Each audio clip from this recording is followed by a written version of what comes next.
بسم اللہ الرحمن الرحیم۔ السلام علیکم ناظرین کرام۔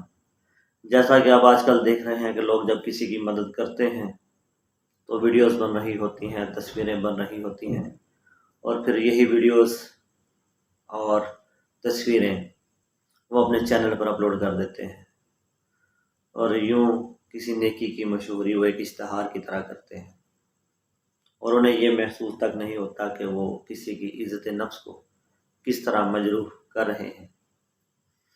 لہٰذا آئیے اپنی ویڈیو کی طرف چلتے ہیں اور دیکھتے ہیں کہ کس طرح ہمارے بزرگ نیکی بھی کرتے تھے اور دوسروں کو نیکی کی ترغیب بھی دیتے تھے، اور کسی کی عزت نفس کو مجروح بھی نہیں ہونے دیتے تھے۔ تو چلتے ہیں اپنی ویڈیو کی طرف۔ اور صدقات و خیرات بھی کرتے تو جس طرح ہم کرتے ہیں نا، ناراض نہ ہونا۔ کبھی کبھی نا بعض لوگوں کو بانٹتے دیکھتے ہیں تو تکلیف ہوتی ہے۔ آپ نے دینا تو ہے تو اگر خوش دلی سے دے دے، عطا تو کرنا ہے تو اگر چلو صحیح طریقے سے ہو جائے، ہنس کھیل کے ہو جائے، پریشان نہ کیا جائے سائل کو، تو کتنا اچھا ہے۔ ان صوفیاء کا بھی ہم نے تذکرہ کتابوں میں پڑھا ہے جو کہا کرتے تھے اگر رب نے دروازے پہ کسی کو بھیجا ہے تو اس کا مطلب ہے اللہ راضی ہے۔ لیکن ہمارا لہجہ اتنا سخت ہوتا ہے۔ حضرت عبداللہ ابن عمر ایک اونٹنی پہ بیٹھے تھے، اونٹنی بڑی پیاری لگی، بڑی خوبصورت تھی، بڑی بہترین تھی، بڑی صاف ستھری تھی، تو 2-3 دفعہ اپنے غلام سے کہا یار بڑی پیاری ہے، بڑی خوبصورت ہے، دیکھو اس کا چلنے کا انداز کتنا نرالا ہے۔ آج کل بھی ڈرائیور گاڑی چلاتے ہیں تو کہتے ہیں بڑی ہلکی پھلکی ہے جی، بریکیں بھی بڑی ٹھیک ہیں جی اس کی، فلاں معاملہ بھی اس کا بڑا صحیح ہے۔ وہ اتنی پسند آئی اونٹنی تو اونٹنی سے اترتے ہی فوراً کہنے لگے اس کو نشان لگا کے قربانی کے جانوروں میں چھوڑ دو، یہ زیادہ پیاری ہے، اسے رب کے رستے میں خیرات کریں گے۔ کیوں؟ ایک باریک نقطہ صوفیاء نے بیان کیا ہے۔ اللہ کے نیک بندے کہتے ہیں کسی جگہ بھی تمہارا دل اللہ رسول کے مقابلے میں الجھنا نہیں چاہیے۔ کوئی ایسی چیز جو رکاوٹ بن رہی ہو، رکاوٹ، وہ کیا کہتے ہیں کچرا آ گیا ہے، اس کچرے کو لوگ ٹھیک نہیں کرتے، کہتے نکال دو تاکہ معاملہ صحیح رہے۔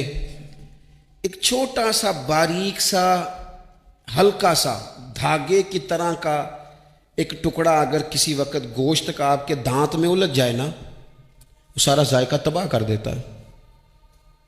لوگ مختلف چیزیں لے کے خلال کرتے ہیں دانتوں کا تاکہ وہ نکل جائے، کیونکہ ذرا سی بھی چیز اگر کسی جگہ رکاوٹ بن جائے نا، آپ بڑا بہترین کھانا کھا رہے تھے، زبردست غذا آپ کھا رہے تھے، ایک صرف اس میں نا ہلکا سا دانہ ایسا ہے جو سخت تھا، کچرا آ گیا، روڑا آ گیا، تو وہ سارے کھانے کا ذائقہ تباہ کر دیتا ہے۔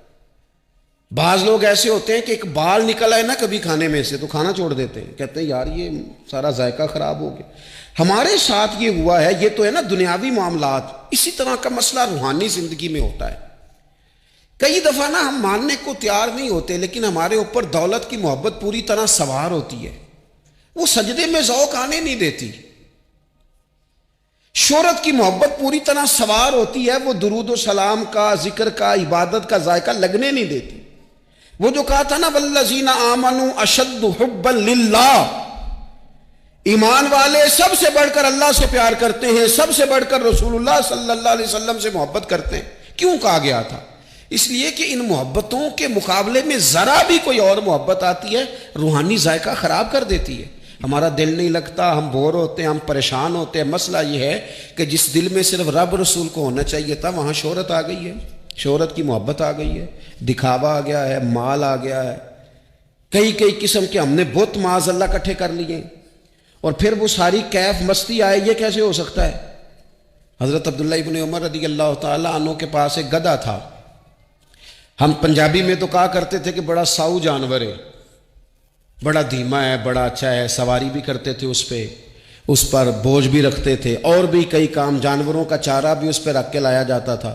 بہت سارے لوگ اس کی تعریف کرتے تھے کہ ظاہر ہے اس وقت یہ جانور ہر گھر کی ضرورت ہوتے تھے، لوگوں نے بڑی تعریف کی کہ جناب یہ گدھا بڑا اچھا ہے، بڑا عمدہ ہے۔ اب بعض چیزیں ایسی ہوتی ہیں جن سے دل لگ جاتا ہے۔ کچھ نوجوانوں نے گھروں میں بلی رکھی ہوتی ہے، گھوڑا رکھا ہوتا ہے، جانور رکھے ہوتے ہیں، ان کی پوری توجہ انہماک ہم دیکھتے تھے دیہاتوں میں کہ بزرگ اگر کہیں چلے جاتے تھے سفر پہ تو وہاں سے بھی پیغام بھیجتے تھے کہ گائے کو چارہ ڈالا کہ نہیں، بھینس کو نکالا کہ نہیں، تم نے باڑے سے دھوپ چھاؤں کا خیال کیا کہ نہیں. وہ چیز ذہن میں آ جاتی تھی. حضرت عبداللہ ابن عمر رضی اللہ تعالیٰ عنہ وہ گدھا چونکہ بڑا پیارا تھا، بڑا اچھا جانور تھا اور بڑے کام کرتا تھا، بہت سارے معاملات گھر کے اور کھیتی باڑی کے اس کے ذمے تھے، تو گھر والے بھی کہتے کہ اس جانور کی وجہ سے بڑی خیر ہے، بڑے کام ہو جاتے ہیں، آپ کا بھی خیال تھا. حضرت عبداللہ ابن عمر ایک دن گھوڑے سے نیچے اترے یا اس گدھے سے نیچے اترے تو خادم کو بلا کے کہنے لگے اسے لے جاؤ اور بیچ کے پیسے اللہ کے رستے میں خیرات کر دو. اب وہ خادم کا بھی اس سے دل لگ گیا تھا، جانور گھر میں ہوتا ہے دلچسپی ہو جاتی. کہنے لگا حضور وہ سارا محلہ تو اس کی تعریف کرتا ہے، سارے خاندان والے تو اس جانور سے دلچسپی رکھتے ہیں اور آپ بیچ رہے ہیں. آپ فرمانے لگے جس طرح سب کا دل اس کی طرف ہے نا کہ اچھا جانور ہے، میرا بھی ہو گیا ہے، لیکن میں اپنے دل کو سوائے رب رسول کے کسی اور طرف ہوتا دیکھ نہیں سکتا. اعظم بلا سے اپنی وہ ہستی ہی کیوں نہ ہو، اعظم بلا سے اپنی وہ ہستی ہی کیوں نہ ہو، جو چیز اس کی راہ میں حائل ہو پھونک دو، جلا دو ایسی ساری چیزیں جو ان کے راستے میں آتی ہیں. فرمایا اس کی طرف توجہ ہونے لگی ہے، لہٰذا میں اسے اب رکھ سکتا. مزاج تھا، طبیعت تھی، طریقہ اس طرح کا تھا کہ وہ. پھر ایک اور بات بڑی خوب تھی، حضرت عبداللہ ابن عمر ان لوگوں کی پذیرائی بڑی کرتے تھے جو خیر کا کام کرتے تھے. دینی کام کوئی بندہ بھی کرے اس کی پذیرائی ہو، اس کی تعریف ہو، خیر کے جملے ہوں تاکہ دینداری پھیلے. حضرت عبداللہ ابن عمر رضی اللہ تعالیٰ عنہ کو نا غلام آزاد کرانے کا بڑا شوق تھا. دیکھیں نا ایک بندہ کسی نے خرید لیا ہے، وہ اس کا پابند ہے، بڑی تکلیف میں ہوتے تھے لوگ. غلام 1000 سے زیادہ غلام آپ نے آزاد کرائے تو آپ جب غلام خریدتے تھے نا تو نظر کرتے تھے جو غلام ذرا زیادہ نمازیں پڑھتا اسے آزاد کر دیتے. تو غلاموں نے اس طرح کیا، انہیں پتہ چل گیا، انہوں نے بھی نا لمبی لمبی نمازیں شروع کر دی. تو حضرت عبداللہ ابن عمر کو پتہ چلتا، آزاد کر دیتے. ایک دن آپ کے بیٹے کہنے لگے حضور یہ آپ کو دھوکہ دیتے ہیں، لمبی لمبی نمازیں پڑھتے ہیں، آپ آزاد کر دیتے ہیں، بعد میں پتہ نہیں 5 بھی پوری پڑھتے ہیں کہ نہیں پڑھتے. تو حضرت عبداللہ ابن عمر کہنے لگے پتر تیرا کیا خیال ہے، مجھے نہیں پتا. کہا حضور پتہ ہے. فرمانے لگے یہ مجھے رب کے نام پر دھوکہ دینا چاہتے ہیں، جو رب کے نام پہ دھوکہ دے روز دے، میں روز دھوکہ کھانے کو تیار ہوں. دوسری بات یہ تھی حضرت عبداللہ ابن عمر میں کہ نبی پاک سے محبت کوٹ کوٹ کے بھری ہوئی تھی. حضور کا ذکر آتا تو رو پڑتے، ان جگہوں پہ جا کے ڈھونڈ ڈھونڈ کے بیٹھتے جہاں نبی پاک نے وقت گزارا ہے. ایک درخت کا پتہ چلا کہ یہاں حضور تھوڑی دیر آرام فرما ہوئے تھے، انہوں نے دیکھا تھا یا انہیں معلومات ہوئی، تو ہمیشہ اس درخت کو پانی دیتے، اس کا خیال کرتے، کہتے یہ درخت ہمیشہ تر و تازہ رہے، یہاں میرے نبی پاک نے تھوڑا وقت گزارا ہے. وہ مکہ مکرمہ میں بھی جاتے تو وہ جگہ ڈھونڈ ڈھونڈ کے جہاں حضور نے نماز پڑھی تھی نماز پڑھتے. مسجد نبوی میں آتے تو جس ممبر پر حضور بیٹھ کے خطبہ دیتے تو اس پہ ہاتھ پھیر کے چہرے پہ ملتے.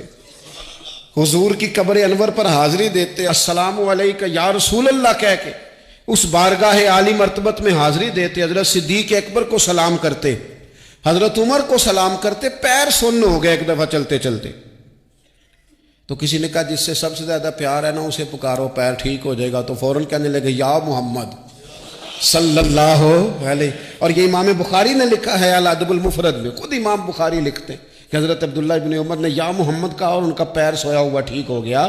یہ لوگ بڑی محبت کرنے والے. آپ فرمایا کرتے تھے شاید زندگی میں لوگوں نے کسی سے اتنا پیار کیا ہو جتنا نبی پاک علیہ السلام کے غلاموں نے مجھ سے کیا ہے. ہر وقت لوگ ان کے گرد رہتے، لوگ محبت کرتے. حجاج بن یوسف جب حکمران بنا نا تو بڑا ظالم تھا. اس کو یہ بات اچھی نہیں لگتی تھی کہ ہر وقت لوگ حضرت عبداللہ ابن عمر کے پیچھے گھومیں. بادشاہوں کا خیال ہوتا ہے نا بادشاہ ہم میں تو پروٹوکول کوئی اور لے کے جا رہا ہے.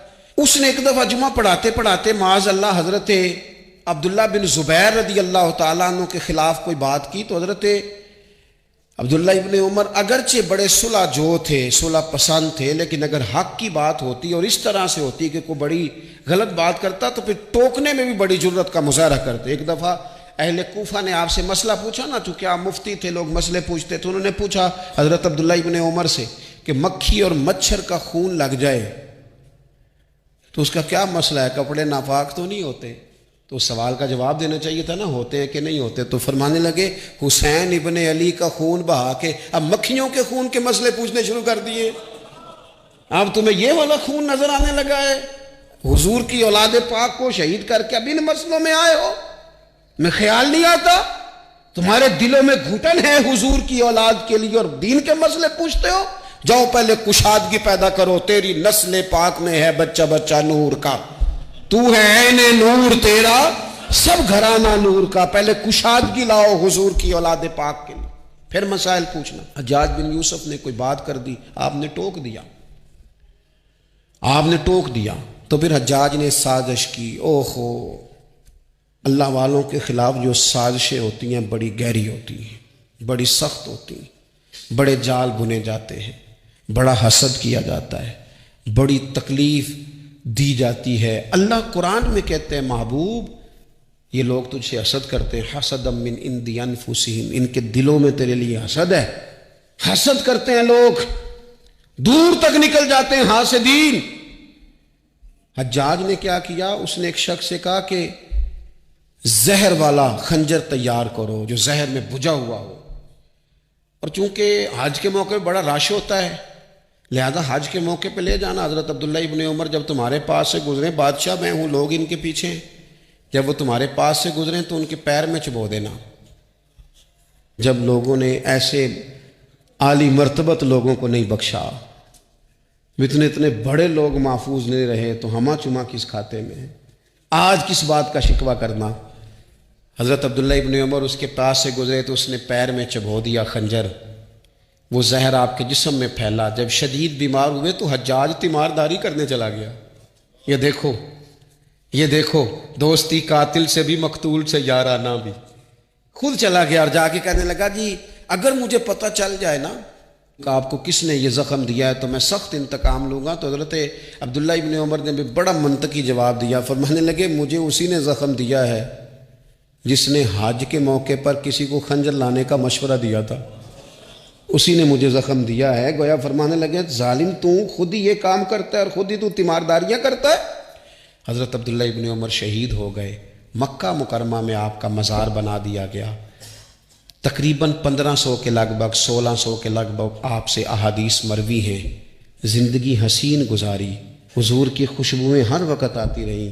حضرت عائشہ صدیقہ، حضرت حذیفہ، حضرت جابر بن عبداللہ، یہ تینوں جلیل القدر لوگ کہا کرتے تھے حضور کے بعد زمانے کی تبدیلی سے بڑے لوگ تبدیل ہوئے، لیکن جو لوگ حضور کے طریقوں پر پوری طرح قائم رہے ان میں بڑا نام حضرت عبداللہ ابن عمر کا ہے، بڑا نام۔ رات بھر عبادت کرتے اور دن کو ظہر سے عصر تک اللہ کی یاد میں مصروف رہتے۔ 3 باتیں اپنی زندگی میں سمجھیں، ایک تو جس بات کا پتہ نہیں ہے اس کو کبھی ڈسکس نہ کریں، یہ ہمیں حضرت عبداللہ ابن عمر کی زندگی نے بتایا۔ اور دوسری بات یہ ہے کہ کوشش کریں، سخاوت کرنی ہے اللہ کی رضا کے لیے، تو اس میں اللہ کی رضا ہی پیش نظر ہو۔ اور تیسری بات یہ جتنا ہو سکے اپنے آپ کو حضور کے دروازے کے قریب کرے، نبی پاک کے رستوں کا مسافر بنے۔